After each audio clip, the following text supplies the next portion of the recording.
Hello everyone. Today in this lecture we will discuss about the rotational dynamics. So physics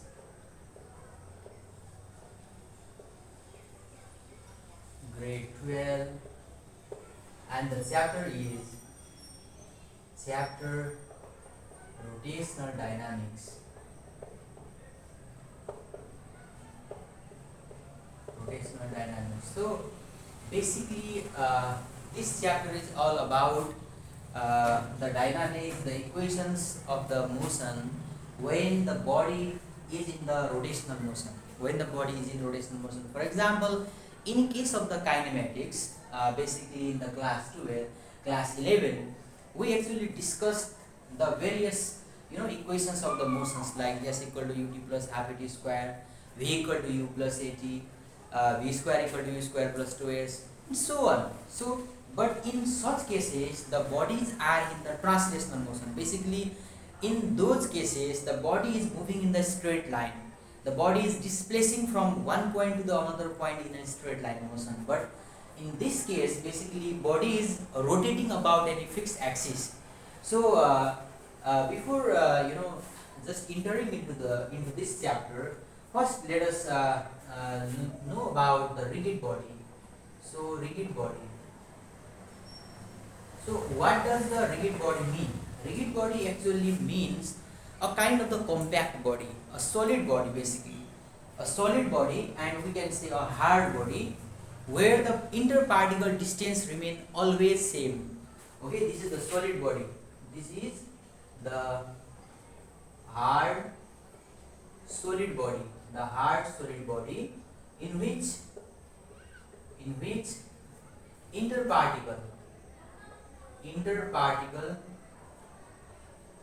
interparticle distance always remains same. Interparticle distance always remains same even if the external force is applied. Even if the external force is applied. Even if the external force is applied. Okay, so for example, we have some body. Okay, so it has many masses. For example, m1, m2, m3, so on. The distance between m1 and m2 always remain fixed. Similarly, the distance between m2 and m3 always remain fixed. Whether if we apply the force on this body also, although the body will displace from this position to something else position, or body may rotate about some axis, but the distance between the particles remains same. So such body is basically called the rigid body.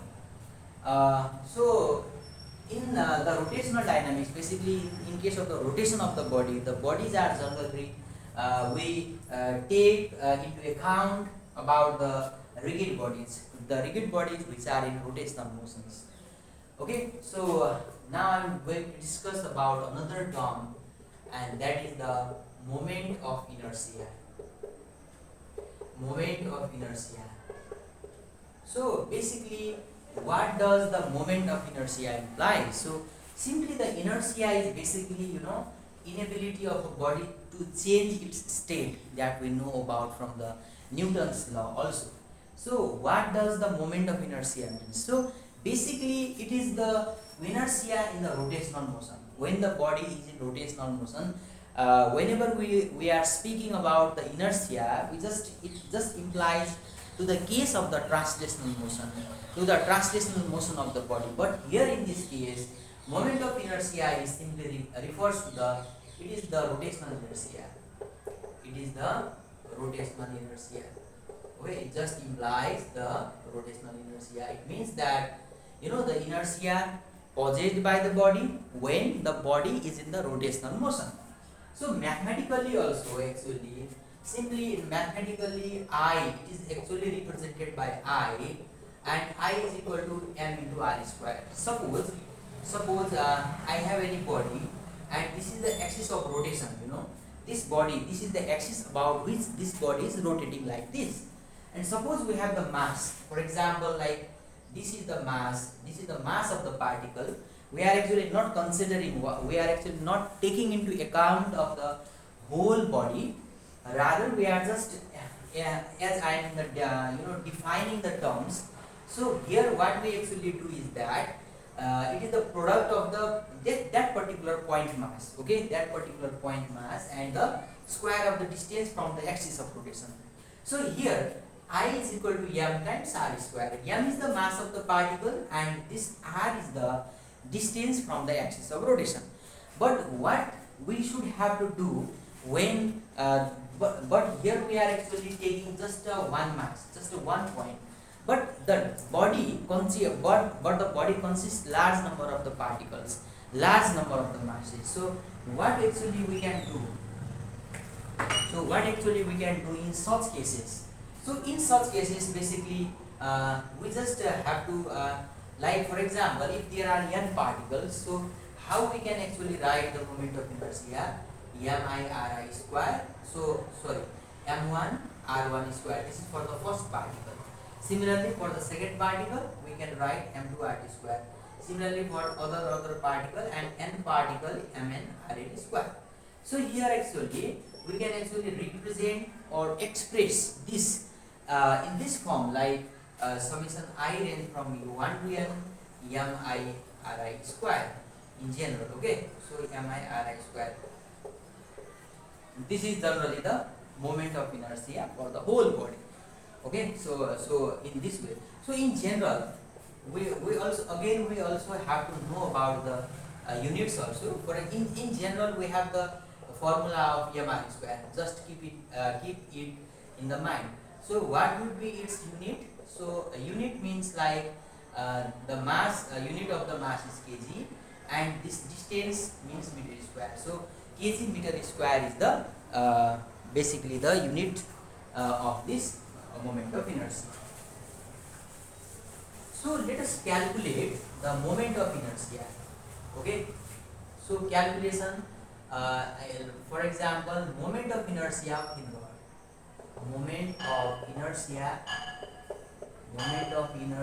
of thin rod. Okay, so let us derive the moment of inertia of the thin rod. So but for this also we actually should have two possible cases regarding the axis of rotation. What is the axis of rotation? So first one, let us discuss the case one where axis of rotation is passing to the center.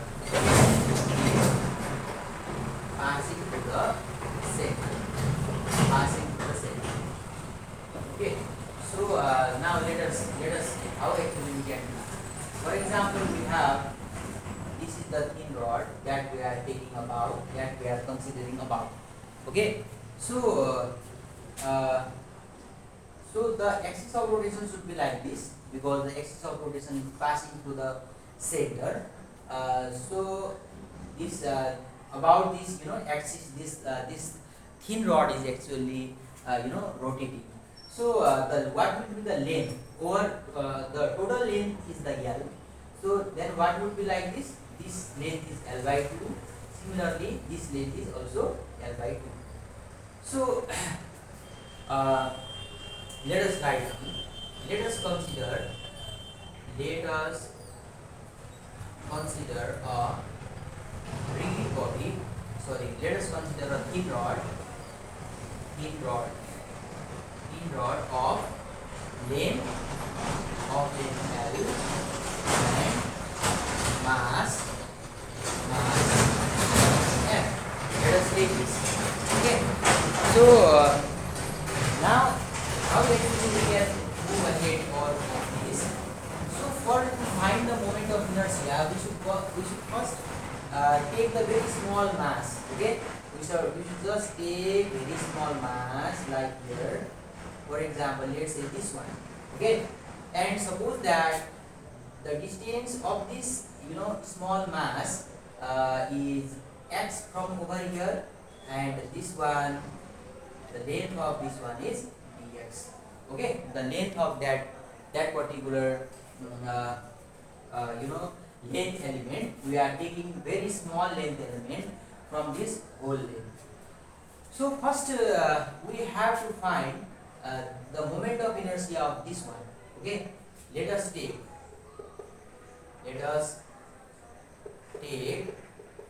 small length element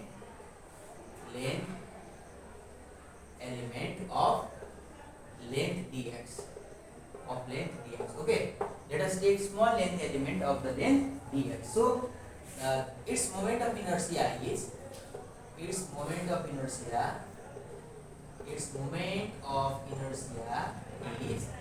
so di is equal to what? Because why actually I am writing di? Because it is the small moment of inertia. The small moment of inertia due to this length element. So what actually I can write is I means dm time. I simply I is equal to mr square. So mass means I just write dm. Dm means the mass of this small length element. Okay. So distance of this mass, distance of this particular mass from the axis of rotation is x. So I just write x square. So now I should have to find the mass of this element, this small element. Okay. So how actually I can do is that for length L, mass is equal to capital M. We have already stated here that for the particular mass, for the particular for the length here, the mass is here. That's right. So for the length one, mass will be what? But here the length of this element is dx. So for length dx, the mass will be m by l times dx. Okay. So therefore, this m by l times dx is actually the mass of this element that we are considering here. So therefore, dm, the small mass is m over l times dx. So now just put this value over there. What we will get after putting the value, di will be like in place of the dm m by l times dx times x square. Okay. So now this is the small amount of moment of inertia due to this element. But this type of the small element can be large. There can be many and many length elements like that. So what actually we have to do is that to find the total moment of inertia due to the whole thing, we should just do the integration. So how we can do is that we just do the integration. In integration, so here actually to put the value from where to where, because in the integration we should also have to know about the limit. What is the limit? So from here to here. So if we take this point as the reference, as the origin, we can treat, okay, from the left hand side, this is the left hand side, so we can just take this as minus L by 2, and we can just take as a from 0 to L by 2, length is L by 2. So here also 0 to here minus L by 2. So fine. So I can just write that minus L by 2 to L by 2. So this is the total moment of inertia A. Now I should just integrate this. M by L is constant. The integration of the x square is x cube by 3, and just write down the limit minus L by 2 to plus L by 2. So I is equal to this 3 will come outside, and m by 3L, and what we will get in place of the x cube? L by 2 cube minus L by 2 cube. Okay. So here I is equal to m by 3L, this L cube by 8, the cube of minus is again minus, and when this minus multiplied with this will be plus. So L cube by 8. So okay. So now what we will have is like I is equal to m by 3L, so 2L cube by 8. So when we solve this, it will be like ml square by 12. ml square by 12. So this is actually the moment of inertia about the axis passing through the center. Okay. As I already told you that the axis of rotation can be at other point. For example, like now I am going to discuss about the case 2. Here the axis of rotation is passing through the in okay. Axis of rotation is passing through the in. So here like we have the same in rod, but here the axis of rotation like this. So this is the axis of rotation. Okay. So similarly everything will be similar. Like we are taking the length element having the length dx, and it is at the distance of x from the axis of rotation, and all same thing. So here also what I just jumped the steps because all the steps will be similar. So here what we should have to understand that we just take this as a origin or reference and the total length as L. So here in the limit of the integration we just do not integrate from minus L by 2 to L by 2, rather we will integrate from 0 to L. So in place of the I will be the same, but the difference is that the limit will be different. So in place of I we will have m by L dx times x square, but here the limit will be like from 0 to L. Rest thing is exactly the same. There is no any worries. So 0 to L. So what we can do, m by L, so square this integration of x square x cube by 3. Okay, so this will be 0 to L. I is equal to m by 3L, and this will be L cube. In case in the lower limit there is 0, so it becomes 0, and we will get ml square by 3. Okay, so that's all. This is the moment of inertia about the axis passing to the end. So in this particular video, this much for today. Thank you very much.